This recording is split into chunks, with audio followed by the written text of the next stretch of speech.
বিসমিল্লাহির রহমানির রহিম। আসসালামু আলাইকুম ভিউয়ার্স, এই মুহূর্তে আপনারা দেখতে পাচ্ছেন যে কিছু মিষ্টি তৈরি করছি। এই মিষ্টিগুলো তৈরি করছি এনার্জি প্লাস বিস্কুট দিয়ে। এখানে নিছি গুঁড়া দুধ কিছু পরিমাণ মতন, এখানে নিছি লিকুইড দুধ, আর এখানে নিছি চিনি, আর সবশেষে আমাদের যেটা পরিমাণ দরকার হবে সেটা হলো চিনি।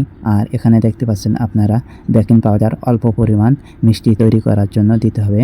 এবার আমরা এক এক করে যে আমাদের এনার্জি প্লাস বিস্কুটগুলো নিয়ে আইছিলাম মিষ্টি তৈরি করার জন্য, সেগুলো আমরা একটি পাত্রের ভেতর ঢেলে দিছি। এরপর আমাদের প্রয়োজন বিস্কুটগুলো গুঁড়ো করার জন্য একটি ব্লেন্ডারের প্রয়োজন। আমরা সেই বিস্কুটগুলো এক এক করে ব্লেন্ডারে গুঁড়ো করে নিছি এবং গুঁড়ো করার পর হাতে নিয়ে দেখতে হবে যে বিস্কুটগুলো গুঁড়ো হয়েছে কি না।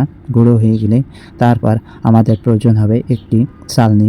সেই চালনি দ্বারা আমরা বিস্কুটের গুঁড়াগুলো চালিয়ে নেব, কেননা বিস্কুটের গুঁড়াগুলো যদি চালিয়ে নেই তাহলে সুবিধা হবে মিষ্টি তৈরি করার জন্য। এবার আমরা একটি পাত্রে মিষ্টি তৈরি করার জন্য সব উপকরণগুলো আমরা মিশ্রণ করে নেব, এক এক করে মিশাই নেব।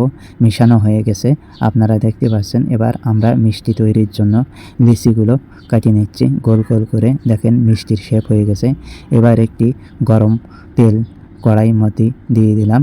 এরপরে সেই তেলগুলো গরম হয়ে গেলে আমাদের আগে থেকে যে মিষ্টিগুলো বানানো ছিল সেই মিষ্টিগুলো আমরা গরম তেলের ভিতরে দিয়ে দিলাম। কি সুন্দরভাবে আমাদের মিষ্টিগুলো হইতাছে।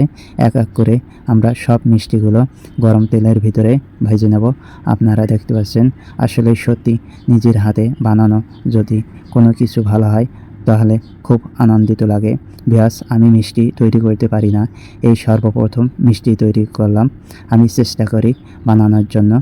যদি ভিডিওটা ভালো লাগে থাকে তাহলে অবশ্যই আপনারা সাবস্ক্রাইব করে আমার পাশে থাকবেন।